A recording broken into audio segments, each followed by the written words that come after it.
Bulletin दिन भर बिहार में आपका स्वागत है। खबरों की शुरुआत करेंगे, लेकिन उससे पहले एक नजर डालते हैं आज की सुर्खियों पर।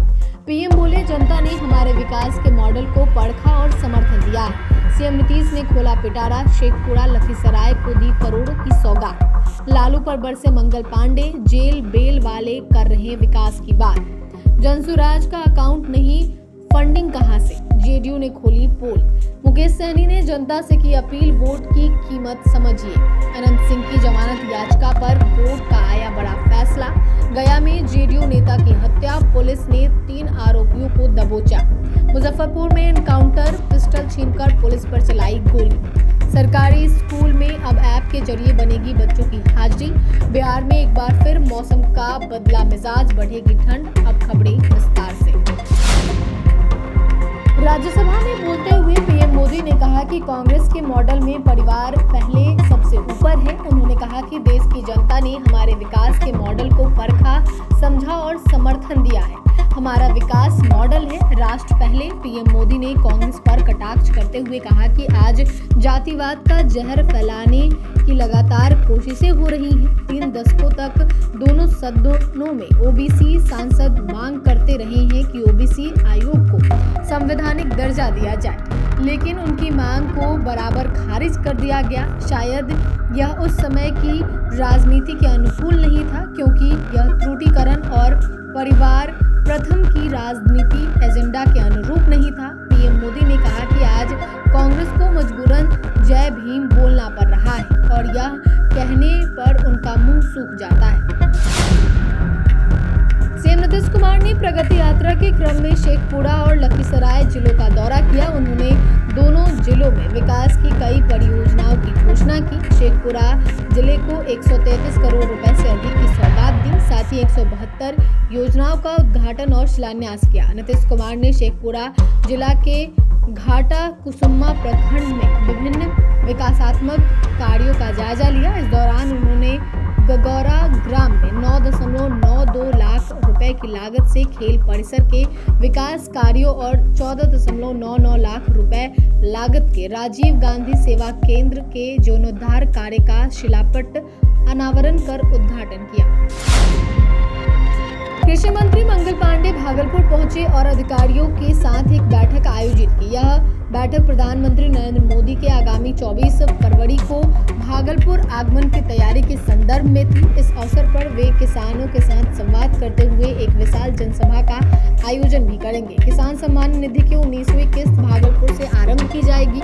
देश भर के किसानों के साथ साथ बिहार के 80 लाख किसानों को भी इस दिन निधि का लाभ मिलेगा। मंत्री मंगल पांडे ने यह भी जानकारी दी कि आम बजट में मखाना बोर्ड के गठन के संबंध में जो घोषणाएं की गई है, उसका बिहार के किसानों को विशेष लाभ मिलेगा, क्योंकि बिहार में मखाना का 85% उत्पादन होता है। वहीं मंगल पांडे ने लालू के बयान पर कहा कि जिसने राज्य के खजाने को लूटा है वह जेल गया और अब जमानत पर है। ऐसी व्यक्ति पर बिहार की जनता विश्वास नहीं करेगी। राहुल गांधी के जातीय जनगणना के संबंध में दिए गए बयान पर उन्होंने कहा कि राहुल गांधी को जातीय जनगणना की मूल बातें भी नहीं पता है।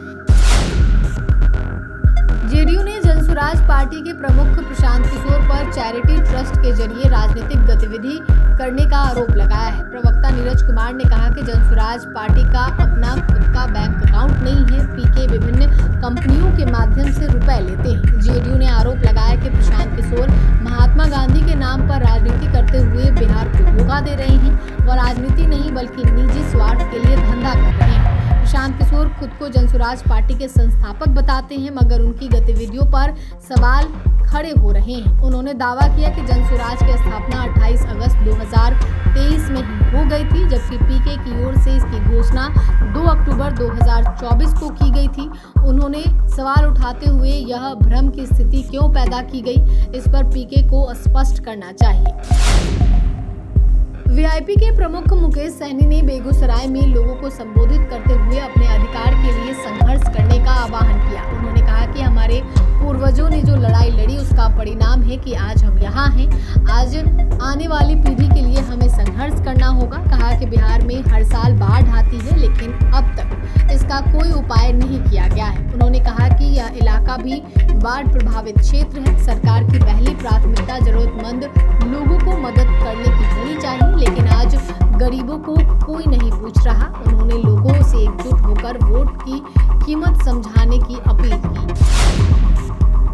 पूर्व बाहुबली विधायक अनंत सिंह को फिलहाल जेल में ही रहना होगा। उनकी जमानत याचिका को पटना एमपी एमएलए कोर्ट ने खारिज कर दी है। वहीं उनके वकील का कहना है कि वह ऊपरी अदालत में अपील करेंगे। मोकामा फायरिंग मामले में एमपी एमएलए कोर्ट ने अनंत सिंह की जमानत याचिका खारिज कर दी है। कोर्ट ने बीते दिन इस मामले में सुनवाई के बाद फैसला रिजर्व रख लिया था। 22 जनवरी को मोकामा के नौरंगा जलालपुर गांव में अनंत सिंह और सोनू मोनू के बीच फायरिंग हुई थी। इस दौरान दर्जनों राउंड फायरिंग की गई थी। घटना के बाद दोनों तरफ से प्राथमिकी दर्ज कराई गई थी।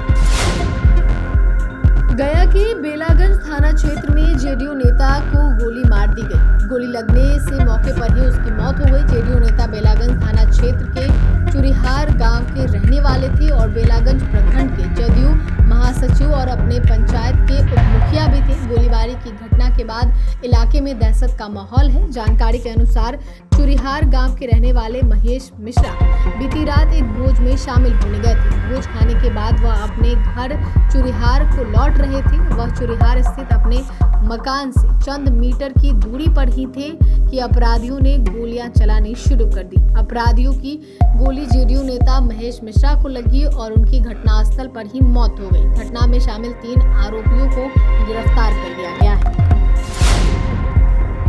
मुजफ्फरपुर में मुठभेड़ में स्कैम माफिया घायल हो गया। गंभीर हालत में उसे एसकेएमसीएच में भर्ती कराया गया।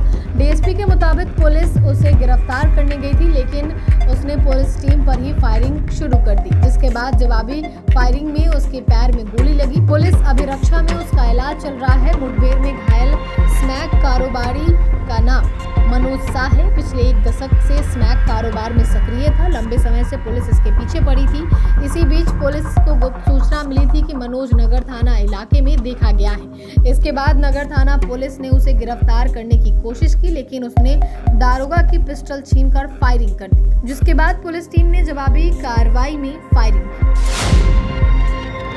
शिक्षा व्यवस्था को दुरुस्त करने के लिए शिक्षा विभाग के एसीएस एस सिद्धार्थ ने बच्चों के अटेंडेंस को लेकर नया निर्देश जारी किया है। बिहार के स्कूलों में अब बच्चों की हाजिरी ऐप के जरिए होगी। पहले चरण में पटना, नालंदा, वैशाली, जहानाबाद, सारण और भोजपुर में नई व्यवस्था को लागू की जाएगी। इसको लेकर शिक्षा विभाग के अपर मुख्य सचिव एस सिद्धार्थ ने इन जिलों के जिला शिक्षा पदाधिकारियों को पत्र लिखकर निर्देश जारी किया है। प्रथम चरण में पायलट प्रोजेक्ट के तहत इन जिलों के कक्षा 3 के विद्यार्थियों की हर दिन की उपस्थिति दर्ज की जाएगी। वार्षिक और अर्धवार्षिक परीक्षा के परिणाम समेत अन्य सभी तरह की जानकारी टैबलेट के जरिए ई शिक्षा कोष ऐप पर दर्ज करने के निर्देश दिए।